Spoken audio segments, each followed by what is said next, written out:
সবচেয়ে বেশি যে প্রশ্নটা আসে আমার কাছে, আজকে সেটা নিয়ে একটু আলোচনা করব। আসসালামু আলাইকুম, সবাই কেমন আছেন? আশা করি সবাই ভালো আছেন। আর ভিডিওটা যদি দেখা যাচ্ছে যে আপনার পছন্দ হয়, যে দেখা যাচ্ছে ভিডিও কোনো উপকারে আসবে আমার, না হলে আমার বন্ধু বান্ধবের, তাহলে শেয়ার করে দিলে দেখা যাচ্ছে আরেকজন উপকৃত হলো বা আমার কষ্টটাও সার্থক হলো। তো বিষয়টা আসলে কফালা নিয়ে। সবাই জানেন যে ছোট মুআসাসা বা মক্তব আমেল 100 টাকা আসতেছে না। এই আজকেও আমি চেক করলাম, ছোট মুআসাসার 100 টাকা আসতেছে না বলতে জানুয়ারি ফেব্রুয়ারি পর্যন্ত, 27শে ফেব্রুয়ারি হয়তো 10, 12, 15, 20 এক একজন এক এক রকম ডেট বলে, তবে প্যাসিফিক ওরকম কোনো ডেট নাই। তবে অ্যারাউন্ড ধরে রাখেন ফেব্রুয়ারি পর্যন্ত মক্তব আমেল আসতেছে না।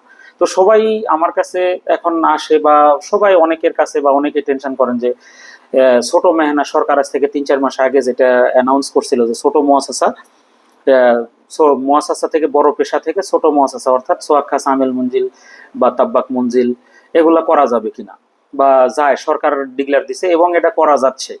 তো আমরা কাজ করতেছি, কিন্তু সমস্যা হচ্ছে এখানে একটা প্রবলেম, বড় প্রবলেম ক্রিয়েট হয়ে গেছে। সেটা হচ্ছে যে আপনার সোয়াক খাস আমিল মঞ্জিল হতে গেলে কিছু শর্ত আছে।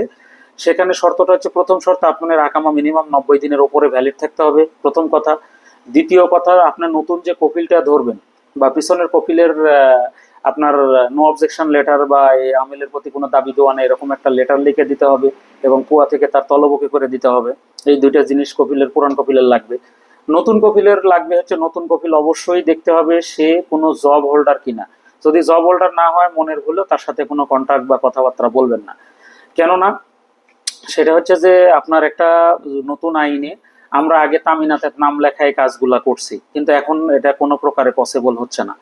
তো আমি গতকালকেও কাজ করছি, হচ্ছে না।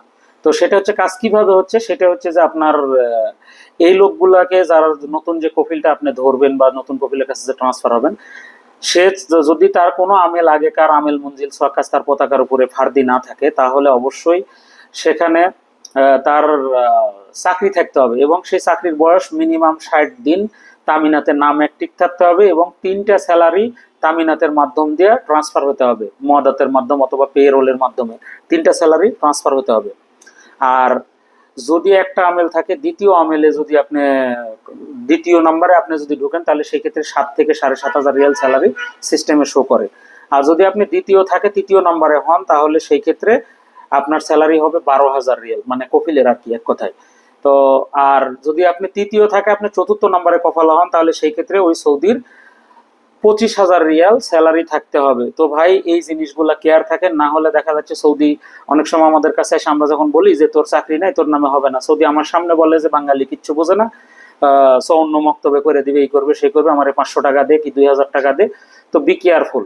আর আমি অন্য কোনো ভিডিওতে, যদি ভিডিও ভালো শেয়ার হয় বা ভিউ হয়, তাহলে দেখবো যে অন্য কোনো ভিডিওতে আমি এরকম ইনফরমেশন মূলক আরো ভিডিও দিব, যাতে সৌদিরা আপনার থেকে টাকা লুটে নিতে না পারে বা ওইভাবে নিতে না পারে। আপনার কেয়ারফুলি আপনি যেখানে কফালা হন, সেখানে আপনার মতো করে আপনার প্রসেস মতো আপনি টাকা দিতে পারবেন।